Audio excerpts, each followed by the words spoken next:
आप सभी को जय मसीह की। In the name of Jesus channel पर आप सभी का स्वागत है।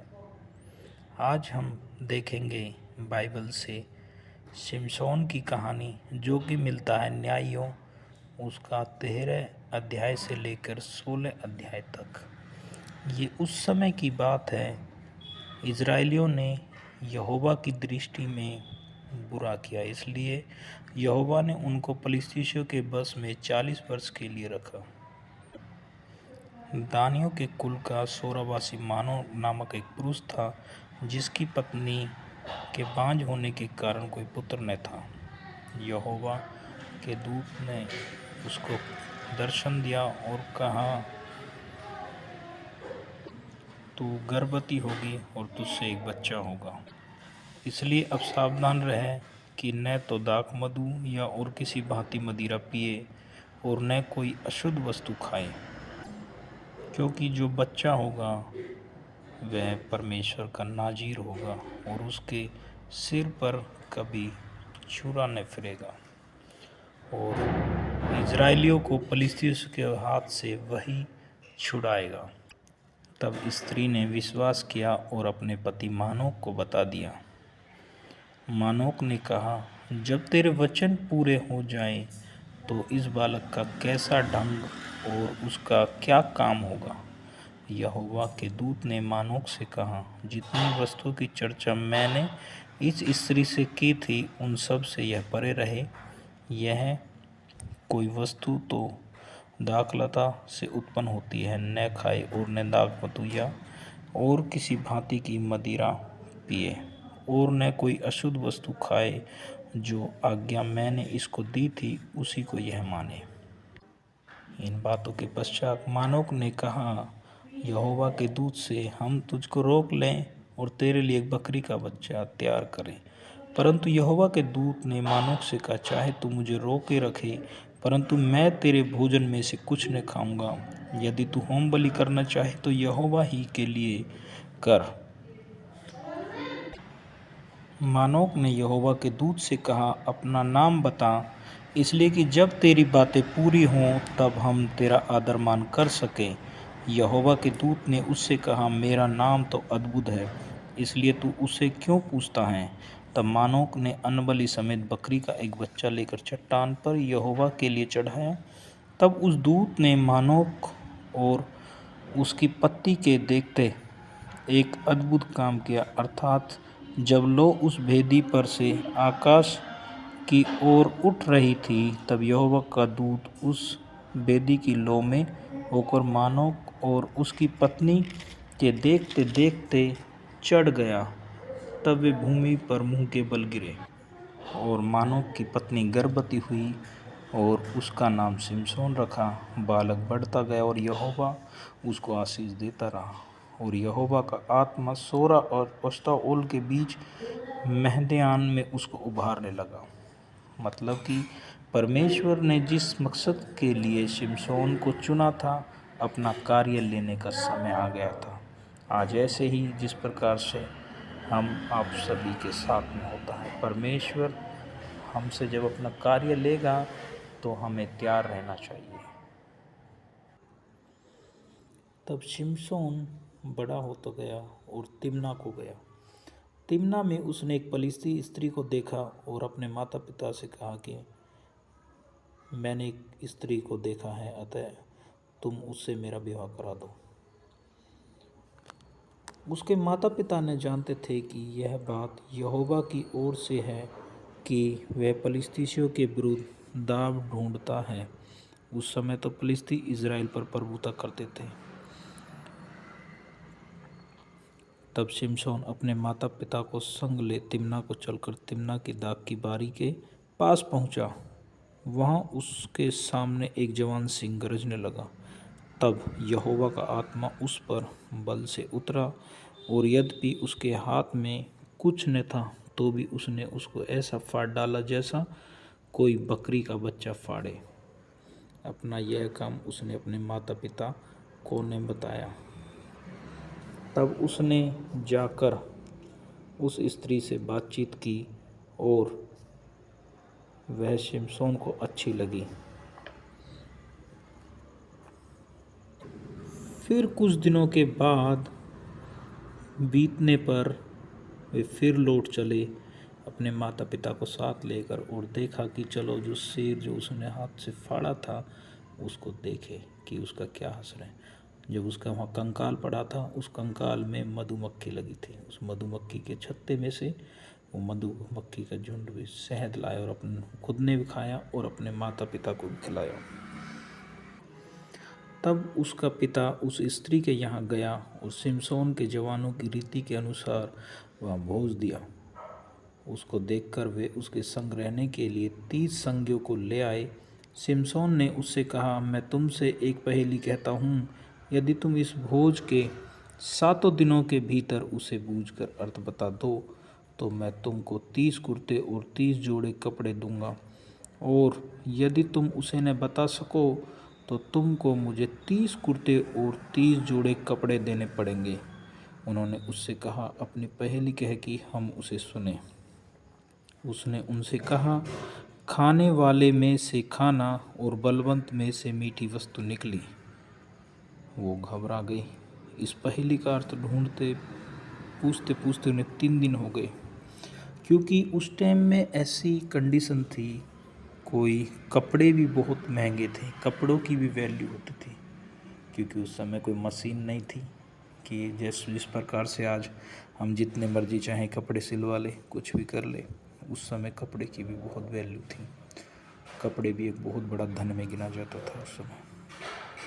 तो वो उस प्रकार से सताते रहे। शिमशोन की पत्नी को उन्होंने उकसाया और तब शिमशोन की पत्नी यह कहकर उसके सामने रोने लगी, तू तो मुझसे प्रेम नहीं बैर ही रखता है। तूने एक पहेली मेरी जाति के लोगों से तो कही है, परंतु मुझको उसका अर्थ भी नहीं बताया। उसने कहा, मैंने उसे अपने माता पिता को भी नहीं बताया, फिर क्या मैं तुझको बता दूं? फिर भी परंतु स्त्री के सामने वो झुका। वो रोज़ एवरीडे उसको परेशान करने लगी, रोती रही। उसने बता दिया। बताने के बाद क्या हुआ, उन्होंने जो उनके वहाँ के लोग थे, मनुष्यों ने शिमशोन से कहा, मधु से अधिक क्या मीठा और सिंह से अधिक क्या बलवंत है। जैसे ही उन्होंने बताया, उसने वो समझ गया कि मेरी स्त्री की वजह से ये मेरे साथ हुआ है। उसने कहा उन 30 पुरुषों से, यदि तुम मेरी कलोर को हल में न जोतते तो मेरी पहेली को कभी न बूझते। उसके बाद में तब यहोवा का आत्मा उसके बल से उतरा और वो बहुत गुस्से में हो गया। अक्शालोन में जाकर वहाँ के 30 पुरुषों को मार डाला और उनका धन लूटकर 30 जोड़े कपड़े पहेली के बताने वालों को दे दिया। इसका मतलब ये है कि अपनी जुबान पे वो खरा उतरा। उसके बाद में वो गुस्से वहाँ से भड़क के और अपने आ गया, निकल गया वहाँ से। परंतु कुछ दिनों के बाद गेहूं की कटनी के दिनों में शिमशोन बकरी का एक बच्चा लेकर अपनी पत्नी से मिलने ससुराल गया, और परंतु वहाँ पर तो कुछ और ही देखा। उसकी पत्नी का विवाह किसी और के साथ कर दिया। उसका पिता कहने लगा, तू छोटी बेटी से विवाह कर ले। शिमशोन ने उन लोगों से कहा, अब चाहे मैं पलिश्तियों की हानि भी करूं तो भी उनके विषय में निर्दोष ही ठहरूंगा। तब शिमशोन ने जाकर 300 लोमड़ियाँ पकड़ी और मशाल लेकर 2-2 लोमड़ियों की पूंछ एक साथ बांधी और उनके बीच एक मशाल बांधी। मतलब कि उसने ऐसा चला कि सारे खेत जला दिए। तब पलिश्तियों को पता चल गया कि किसने किया है, और उन्होंने कहा कि शिमशोन के ससुर ने। तब पलिश्तिवासी ने उसके ससुर और उसकी पत्नी को जला दिया। तब शिमशोन ने तो पता चल गया कि उनके आग लगा दी। तब उसने उनको अति निठुरता के साथ बड़ी मार से मार डाला। तब जाकर एताम नाकर चट्टान की दरार में रहने लगा। तब पलिश्तियों ने चढ़ाई करके यहूदा देश में डेरे खड़े किए और लही में फैल गए। तब यहूदी मनुष्यों ने उनसे पूछा, तुम हम पर चढ़ाई क्यों करते हो? उन्होंने उत्तर दिया, शिमशोन को बांधने के लिए चढ़ाई करते हैं कि जैसा उसने हमसे किया वैसा ही हम भी उससे करें। तब 3000 यहूदी पुरुष एताम नामक चट्टान की दरार में जाकर शिमशोन से कहने लगे, क्या तू नहीं जानता कि पलिश्ती हम पर प्रभुता करते हैं? फिर तूने हमसे ऐसा क्यों किया? और उसे ऐसे ही बहला फुसला के उससे कहा कि तू हमारे संग चल, नहीं तो हम तुझसे नहीं लड़ेंगे। उसको 2 नई रस्सियों से बांधा। वो शिमशोन ने इसलिए किया ताकि हमारे जो मेरे लोग हैं इजराइली, उन पर कोई विपत्ति ना आ जाए। वह लही तक आ गया तो पलिश्ती उसको देखकर ललकारने लगे, मतलब गुस्से में आ गए। तब यहोवा का आत्मा उस पर बल से उतरा और उसकी बाहों की रस्सियाँ आग के जले हुए सन के समान हो गई और उसके हाथों के बंधनों मानो गलकर टूट पड़े।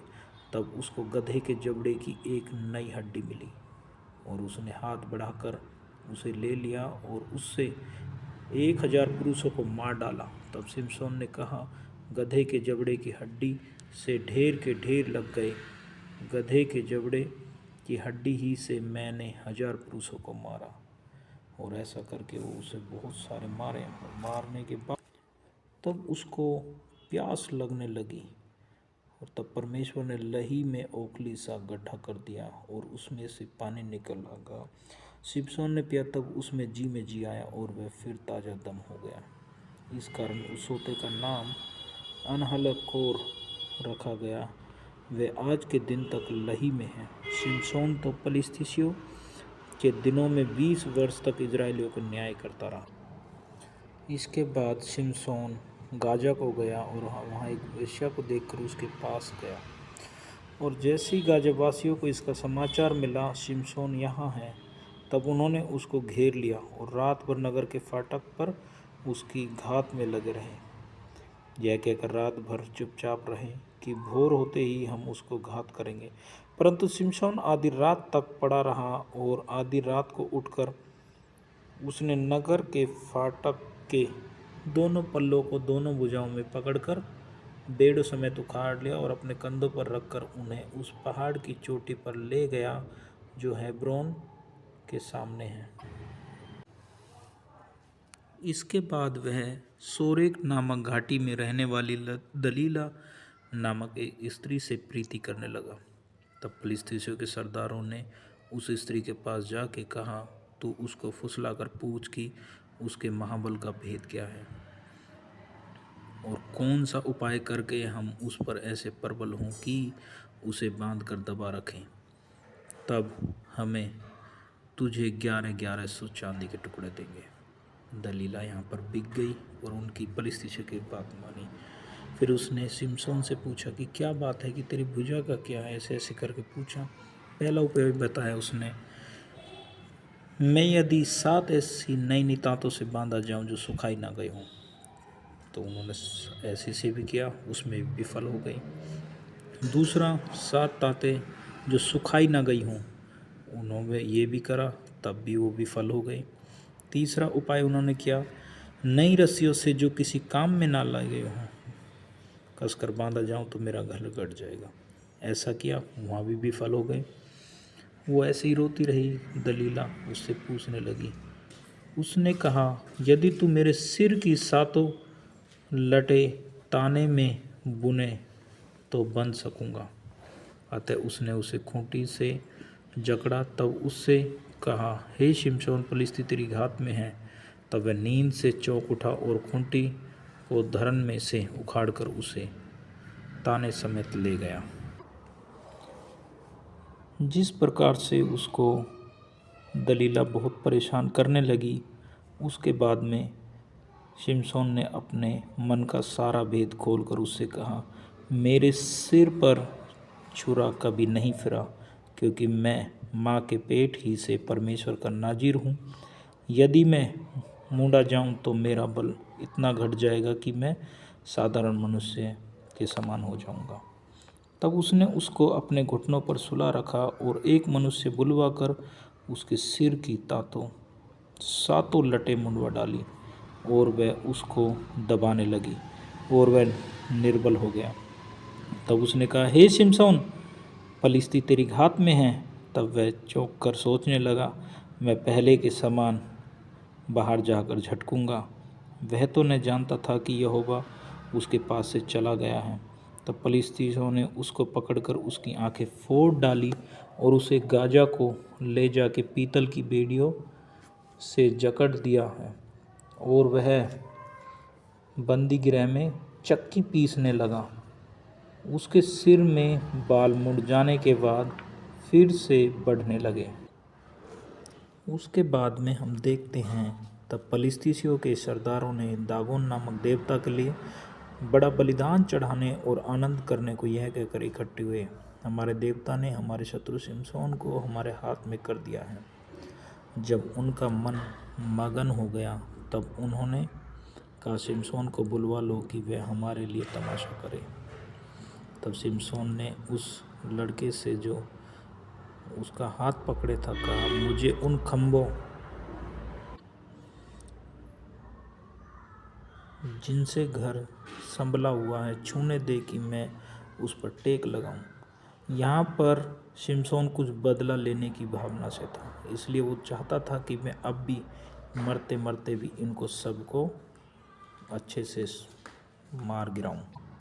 वह जो घर की छत थी, कोई 3000 स्त्री पुरुष थे के लगभग थे जो शिमशोन का तमाशा देखने को आए थे।